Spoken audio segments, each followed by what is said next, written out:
Haryadi. I'm from Sdit and Ummah Jombang. Today, I'm going to tell you a story by the title, The Story of Prophet Yunus ﷺ. Let's get started. A long time ago, there is a city named Nineveh. The people of Nineveh were idolaters who lived a shameless life.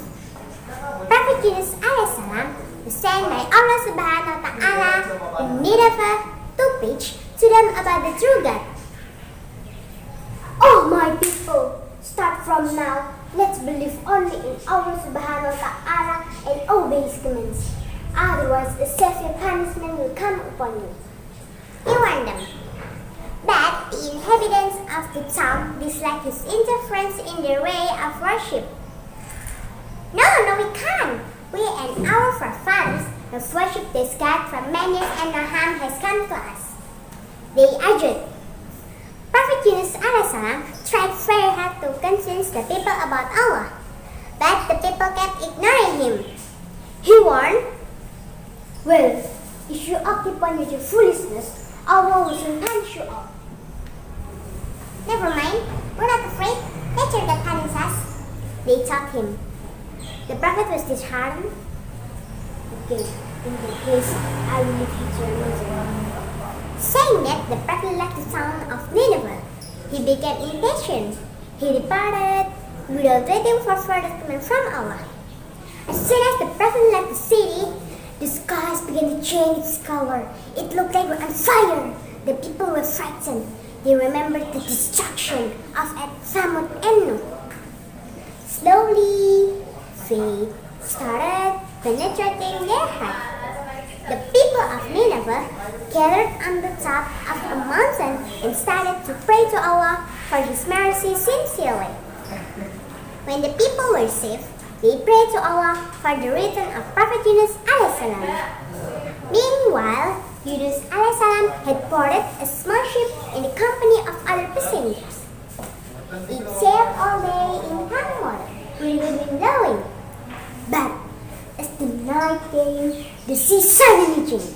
There was a horrible storm, and it looked like the ship was going to be split into pieces. The captain of the ship shouted to the crew, "Guys, we have to lighten the ships!" The crew threw their baggage overboard, but this wasn't enough.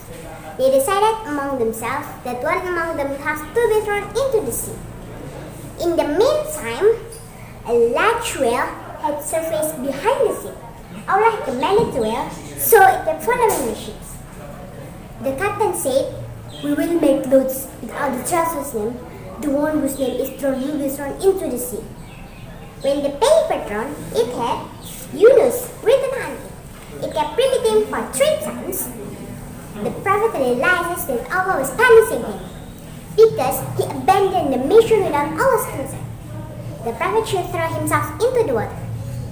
Before jumping, he kept mentioning Allah's name. He jumped and disappeared beneath the huge waves. And then the whale swallowed the prophet in one go. The prophet imagined himself to be dead. He realized he was still alive and imprisoned when he was able to move. In his loneliness, he started to think over and realized he should never leave the town. In his despair, he started to pray with all his heart to Allah. La ilaha illa anta subhanaka inni kuntu minaz zalimin.